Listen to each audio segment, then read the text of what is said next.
Bienvenue au Burundi, un pays aux mille et une opportunités d'affaires.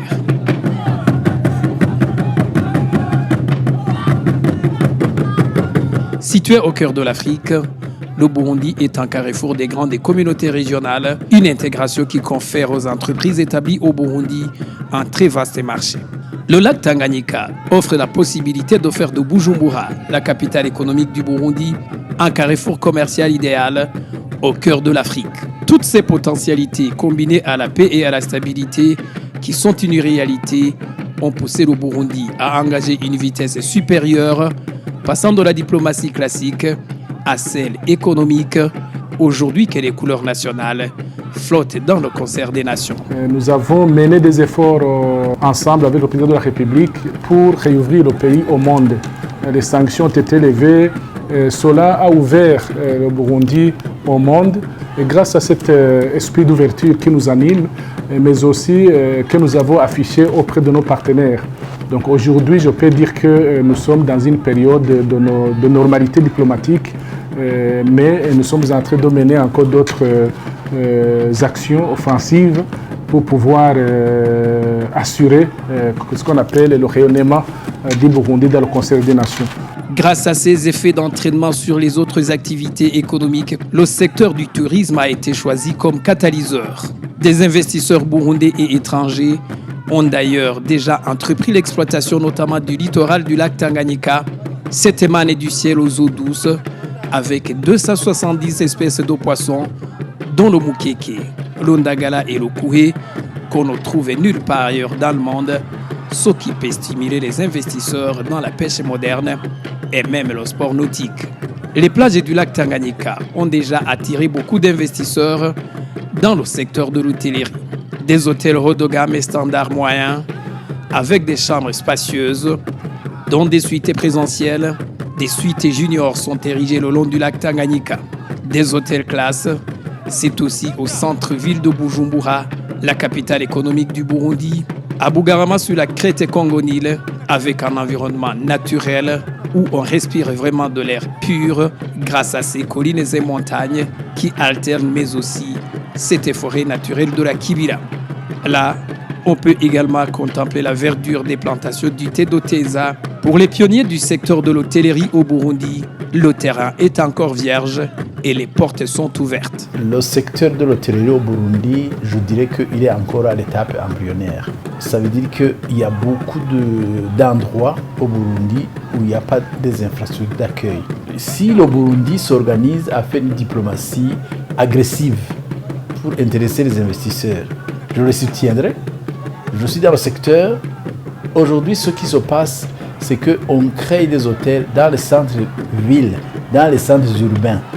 Mais les sites historiques, ce n'est pas nécessairement dans les centres urbains. Donc, je dis qu'il y a beaucoup de choses à faire. Différents sites touristiques et historiques sont privilégiés pour attirer les investisseurs. Le parc de la Ruvubu, la plus vaste aire protégée du Burundi, avec plus de 50 000 hectares, là où on y trouve un troupeau de près de 1500 buffles, principale attraction des touristes, environ 2500 antilopes et une faune et flore très belle à voir. Le parc de la Rusizi, une rivière d'une voie navigable de 5 km pour contempler ces hippopotames et plus de 350 espèces d'oiseaux migrateurs saisonniers en provenance d'Europe, comme la France, la Belgique et l'Allemagne. D'autres viennent de l'Australie. Ce delta en 3 parties au moment de se jeter dans le lac Tanganyika, avec des eaux qui ne se mélangent jamais, un phénomène qui attire particulièrement les scientifiques. Les oiseaux migrateurs, c'est aussi sur le lac Gwihinda, province Kirundo, communément appelé lac aux oiseaux. Cette presqu'île d'une superficie de 12 hectares héberge environ 180 espèces d'oiseaux, dont des migrateurs qui viennent d'un peu partout dans le monde. Kirundo avec ses danseurs Inhore, une danse qui rappelle l'expression de la victoire des militaires du roi sur un ennemi, à l'instar des armées de nos jours après une expédition guerrière. L'accoutrement que ces Inhore portent, dont des peaux de léopard, symbolise la bravoure.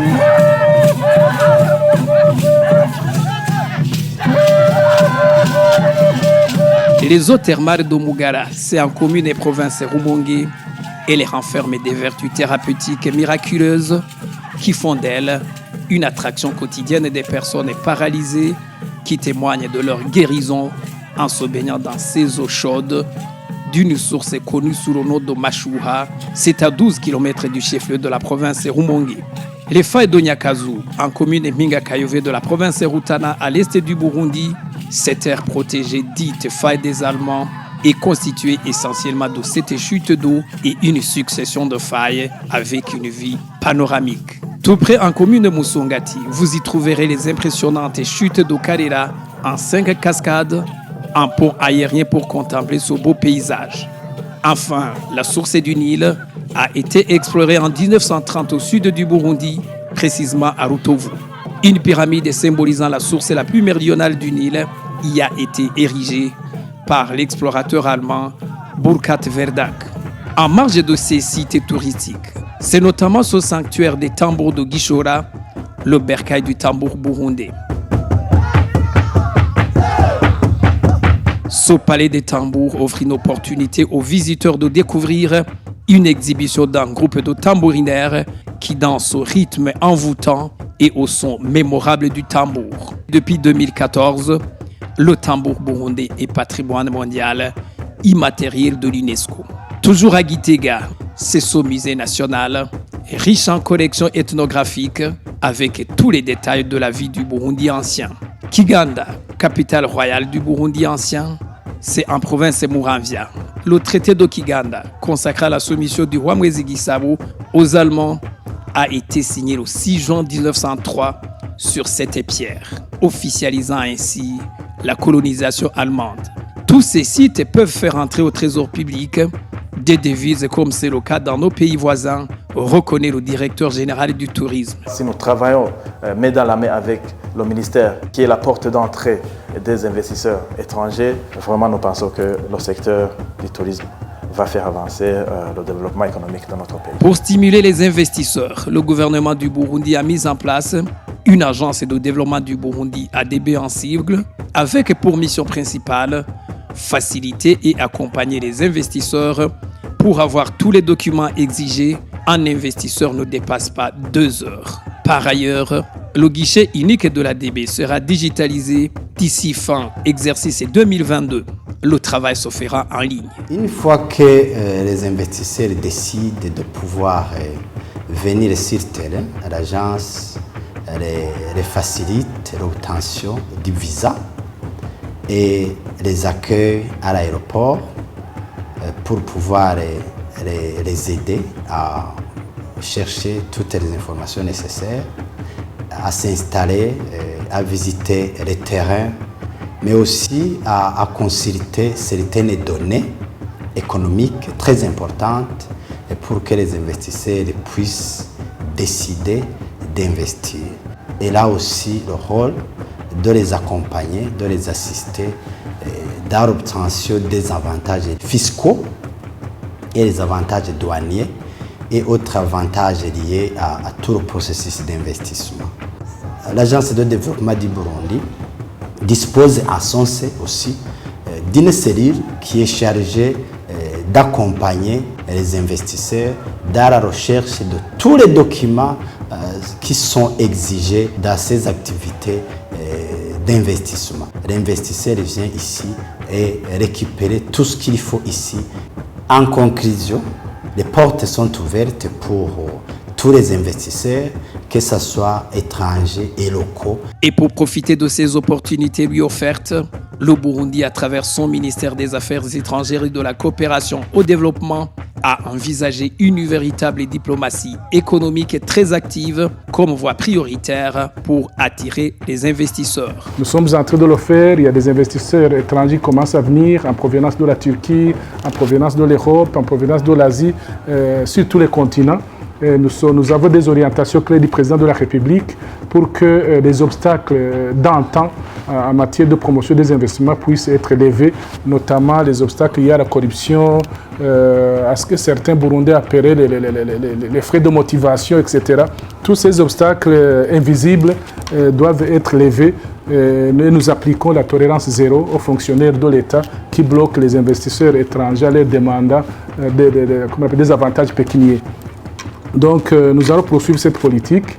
Pour ce qui est du tourisme, bien évidemment, nous avons pris des actions en collaboration avec le ministère de l'Intérieur, notamment la levée de l'exigence d'avoir un visa avant l'arrivée.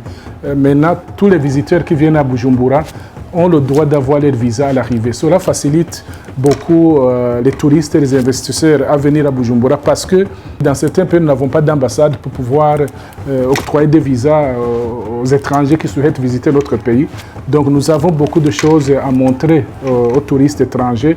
Nous avons un pays pratiquement vierge en matière de tourisme. Nous avons ce lac qui est vraiment un don de Dieu, un lac qui est inexploité, qui est à peine exploité peut-être à moins de 10%. Je pense que dans les années à venir, nous allons pouvoir intéresser les investisseurs étrangers pour pouvoir construire des infrastructures depuis Bujumbura jusqu'à Nyanzarak. Pourquoi pas des pistes cyclables pour permettre aux étrangers de venir pédaler au bord du lac Tanganyika tout en consommant bien évidemment leurs devises sur place à Bujumbura. Et beaucoup d'avantages que nous essayons d'octroyer à ces investisseurs pour les permettre de rester ici, de ne pas investir peut-être dans d'autres pays voisins, parce que c'est une compétition entre les pays. Donc nous faisons tout pour les intéresser en leur donnant des facilités pour implanter leurs entreprises dans notre pays. Donc nous leur lançons un appel vibrant que nous allons leur offrir toute notre coopération, notre assistance pour que leur investissement soit protégé dans notre pays. Nous avons aussi entamé des démarches de signature des accords avec certains États, des accords sur la protection des investissements. Cela permettra aux investisseurs étrangers de venir ici, amener leurs capitaux avec une protection juridique au niveau de notre pays. Notons que l'économie burundaise est dominée par l'agriculture, un secteur qui emploie plus de 80% de la population burundaise. Le café et le thé prisés sur le marché mondial constituent les principales cultures d'exportation. Le Burundi offre aussi une alimentation saine, biologique et réputée pour ses fruits tropicaux, sans oublier ses légumes délicieux.